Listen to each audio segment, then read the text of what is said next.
Your ancient future is now. Welcome to Kim West. Health, sickness, and the thought process. Forgetfulness leads to much suffering in one's everyday life. When it comes to the thought process, many have allowed their energy to become separated and scattered, causing them to become mentally, physically, and spiritually weak. There can also be a lot of energetic blockages inside their body temple. One easy method is to stretch. What happens throughout one's life is that from stress or unhealthy living in a toxic environment, the body will draw up and the chakras, aka the aritu in the Kemetic language, will become misaligned. So stretching helps to realign these energy vortexes, aka chakras, aritu, so forth, and strengthen your personal energy field. Now often, these are some of the many environmental and dietary causes that link to forgetfulness that we want to pay attention to, like mercury fillings in the teeth, and certain kinds of deodorant, or antiperspirants full of aluminum, or aspartame found in sodas and tap water, which is causing people to lose their memory. So I would like to recommend you to stop using mercury fillings in your teeth. And if you have them, remove them. And I say this because mercury fillings have been linked to Alzheimer's disease. So I want to share something with you. This is a remedy to help reverse memory loss, and also it gives energy to the mind, the thought process. Because a lot of times when you go and you work all day or whatever you got to do, you end up becoming mentally fatigued. So there's people who work 9-to-5 jobs, and then when they get home, they feel like they can't do anything because they're mentally tired. So this will help with that. What you do is you get some rhodiola, ginkgo biloba, golden cola, and Siberian ginseng.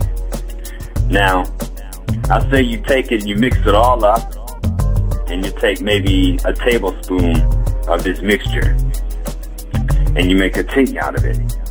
So you'll boil the water, you'll boil it on high for, until it just starts bubbling, and then you let it simmer. You bring it down to a simmer, and then you put it in there as a tea, like through a strainer or something. And this ought to help you to increase your memory, your focus, and your mental energy.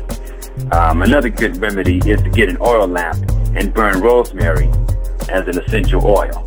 And what all this will do is it will help your mind and your memory, and it also reverse the process of mental fatigue. So it cannot be stressed enough that our very thoughts and intentions affect us. We must also consider the vibrations around us, as well as the vibrations we put within us, our diets. If we eat and drink denatured, non-melanated, toxic foods, that is, foods without melanin, our blood becomes toxic. If toxic blood is bringing oxygen to your brain, then thoughts become toxic. A toxic mind and body will not allow you to live in harmony with Ma'at. Also, the harboring of thoughts that are of lust, anger, shame, guilt, hatred, revenge is what robs the body of their ashe, aka Shechem, and creates sickness and disease in the body. Now, I want to talk about that whole thing about lust. It's not so much that sexual urges is negative. It's just what happens is when we act on the impulse constantly, we lose a lot of energy. So there's ways that you can replenish that. We'll talk about that later. But when we talk about anger, shame, and guilt, anger, shame, and guilt can lead to a whole lot of blockages in how you behave, how you carry yourself, as well as diseases. Like, for instance, hate. That's a disease. Anyone who is a hater can only experience more disease. And haterism will literally cause a disease condition in your body, such as heart disease, because these thoughts are the low vibratory frequency that attract negative, dark spiritual forces to all who think and behave in such a manner. Hostile thoughts, including thoughts of grief, jealousy, sadness, become living things that attach themselves to people and literally drain away the life force. In fact, whenever someone hates on someone else, they're actually giving away their own power. There have and will be times when you run across living people who are energy vampires. And the lower the vibration of the individual, the more likely the individual is going to be able to take from you. That is, take from your energy field. So the lower vibration of the individual, the more likely the higher functions of the brain will shut down, causing the electromagnetic and auric field to weaken. The result is holes in the aura. And in order to repair those holes, they have to feed on the more healthy auras of other humans by draining them. These individuals have a needy presence, and sometimes they can have a dominating presence. You'll also notice that after talking to them, or listening to them, or simply being around them, you feel drained. So 9 times out of 10, this person is a vampire. And they're in this state because of the way they think and how they live. Now, the auric field contains layers of negative information with this type of individual. They do not understand that they're creating the world around them with their thoughts, as well as their words, so they blame everyone else because of the situations they find themselves in. So the antidote for this is love, and the Kemetic word for love is mr, which also is the word for cultivation and ascension.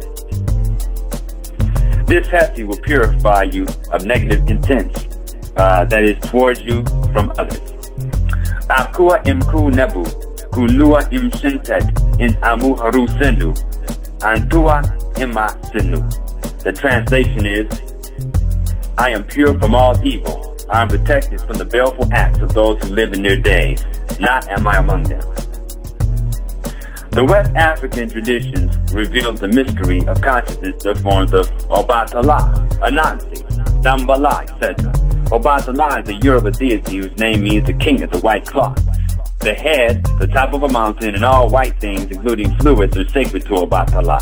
Obatala is the spirit of clarity and purity, the light within the blackness. He is the elder who represents light, as well as the spirit that goes through changes, yet itself remains pure and unconditioned. The elephant is sacred to him because the animal is gentle, yet can cause things to move. He is also known for his memory. So the snail is sacred to him, representing his cool nature. The snail is cool and a gentle creature that carries a shell on its back that contains a spiral creation itself. Obatala is the owner of the head. The Yoruba word for head is Ori. The creative principle of consciousness is Ari in Kemetic. Obatala helped to form and fashion the humans from clay. Sounds familiar? Ancient Kemet is also Kenemu, who forms and fashions the Ka, the physical body, and the Ka, the etheric double. And this is he makes out of clay on his potter's wheel. He has the head of a ram whose horns contain the sacred spiral of creation. Obatala is the head in the Yoruba pantheon who came from heaven to earth by descending on a chain, a DNA molecule.